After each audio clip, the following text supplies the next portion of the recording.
Here we go. Age. It's usually an interjection. It means like come now. How prudenter, how prudently, Solon said to Nemenem, said no one, while ad hoc he is still viverat, while he should still be living. So Solon was arbitrabating. He was thinking no one, debere, ought, Dicky, to be called, passive infinitive, beatum, blessed or happy. Because to the ultimate day was qui as far as of his fate, we ought to be subjected to the ensipatai, that's the double-headedness or the unknowable or something like that of fortune. So we're subjected to this double-headed outrages of fortune, or whatever you want to call it. Felicitatis, genitive, felicity, like good luck, luckiness. Igator, therefore, the rogus, the pyre, consumes the appellation, the name of human felicitatis, of human luck. So this is the funeral pyre in accordance with this, with your last day, basically. So when you live your last day, the pyre consumes this, all the name of human luckiness, which, obicit say, it casts itself to this dative of malorum, to the incursion of evil or bad things. So the pyre is casting itself. Incursion's an English word. Idam, the same guy, Solon, when he viterated, when he saw gravita, seriously, a quendem, a certain grieving one from his friends, so a certain friend of his, he produxed him, he led him into the arcam. The arx is the citadel or the stronghold, and he hortus quid est him, there's the qui in this periphrastic bit there, and so he encouraged him that he should circumferret his eyes, should bear his eyes around through all partes, for all parts of the subjectorum edificorum. Edificorum, so the buildings. So cast your eyes about all of these houses which are down below, especially since he's up on the top of the citadel. Look down below on all of these buildings spread out. Quodut factum, nudo. So which, as it was done, he animadverted, he noticed, and he inquired. So he noticed the guy had done this, and he said, cogita, imperative, think about this now, ticum, with yourself. How much luctus is fourth declension, going with the multi in apposition, how much grieving there is under these tectuses. Tectus is the roof. So how much people are mourning, you might want to say, and once upon a time there were, and today, hodie, are being versitant or being carried out, and in the insequentibus saeculos, and in the following eras, which will be basically habiturize a future. So how much grief do you think will be in all these houses?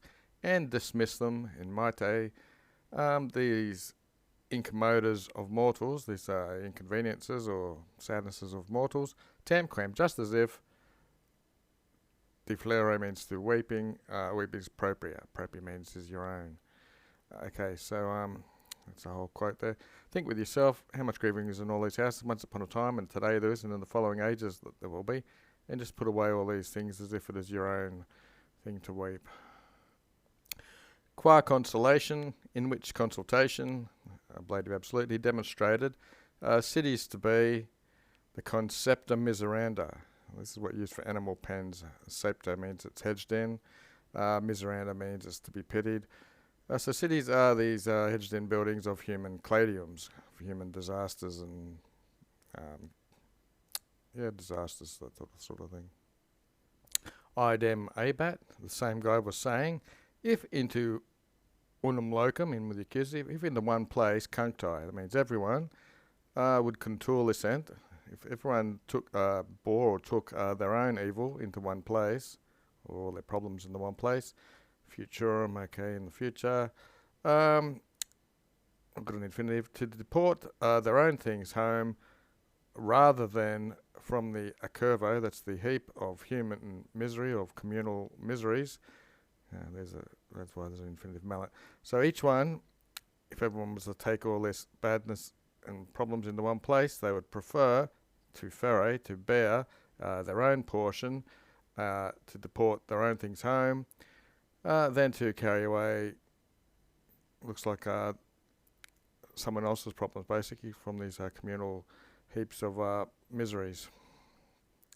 Quo colligabat, from which, pronoun, he likes pronouns, he would colligabat, usually means to collect, sum up or make a summary.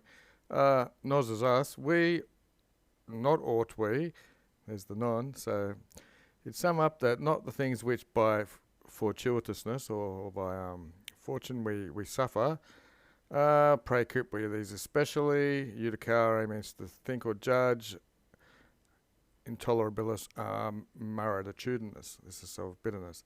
So he concluded that we ought not to think what we suffer fortuitously, especially in intolerable blah blah blah blah. Okay, so colligo, compute, add up, deter, infer, rally, recover. Also comes from this version up here, collect, combine, pick up. But sum up was what he was using colligo for here. So we wouldn't think that things which we suffer fortuitously, to judge them, these are all genitives, as especially intolerable bitterness things. Anyway, 7 to external bit 3. Moreover, the buys, when the enemy, the hostes, were invading their patria, so that's their homeland. Prenan, there's a proper noun. To all people, looks like with omnibus, who passed, they suffered, or they had suffered, that's the, goes together. They were going away, they wanted to go away in colonies, which means safe from this savage war, basically. And so the fugentibus people, the people fleeing, they were anustus, so they were burdened with the weight of their most precious things, the pretiosarum rerum. Looks like the same guy again as the soul, and he was interrogatus. He was asked, quid ita?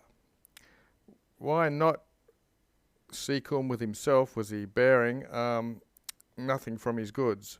Why wasn't he carrying away his precious things?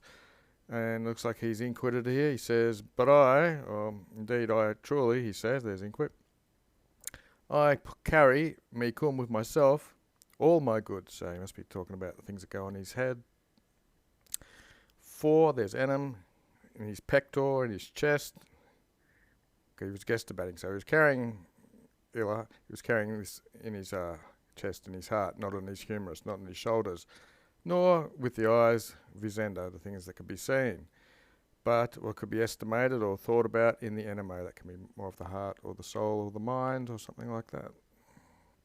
Quae, starting now with a relative pronoun, the things which are inclusa, shut in the domicile of the mind, or the house of the mind, neither of mortals nor of gods, quiant, are they able labor factare, to be made to slip away from or in the hands of mortals or of the gods. Okay, so there we go. The things that are shut in our house of our mind, neither mortals or gods' hands can take away.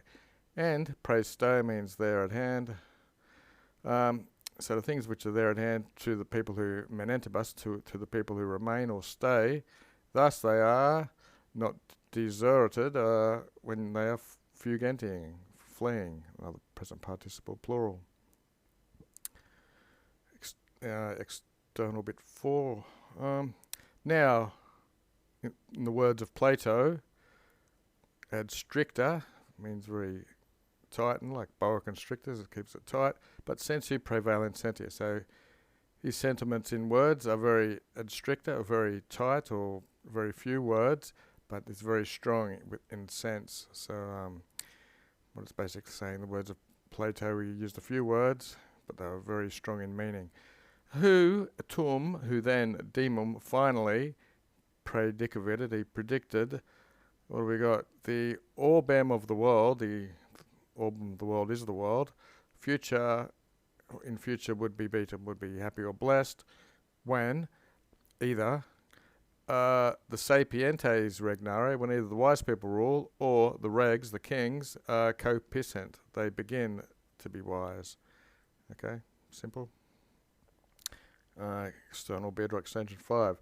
A king even, a king even him, who subtle in his eudici, in his judgment, very subtle or cunning in his judgment, whom ferent, whom they say, tradatum to him, something was given to him, a diadem, that's like a crown, was given to him, prior than he imponerated it on his capite, prior to he put this diadem on his head, he retented it, D-U-I-U, for a long time, considering, and he dixisted, and he said, oh, noble, substantive, a noble thing, more than a lucky, penum, that's rags, it's a noble rag more than a lucky one, whom or which, see quiz, if someone cognoscated, if someone knew, penitus looks like deeply, or how multis solicitudinibus and periculus, how with many anxieties and dangers and miseries refer to sit, you would refer or bring to someone, ne quidem, not even yacantem, lying on the humai, lying on the ground, would this person up here, this quiz, would they want to tolerate, would they want to lift it up? So there's so many problems with the crown that someone finding it wouldn't even want to pick it up. And we'll wrap it up with part 6. Quid Xenocratis responsum? So what or how was the response of Xenocratis? Must be some Greek. How laudable it was. When maledike, this is bad speaking, when with the bad speaking of correndum, that's another demonstrative pronoun, of certain people. So by the bad speaking of certain people, interesset, and it comes from inter sum, inter est, he was present, he was inter amongst them, with sumo silentio, he was utmostly silent, he was very silent, he didn't say anything. One from these, querenting, this is the ablative present participle, one asked them, cur, why solus, why alone are you cohiberating suem lingam? Why are you checking your tongue or holding your tongue? And he's inquired back, he said, because me to have said, aliquando, sometimes painitwit, sometimes I regret. Well, he said that he regrets, it's third person, but never does he regret to have been taquisi, to have been silent.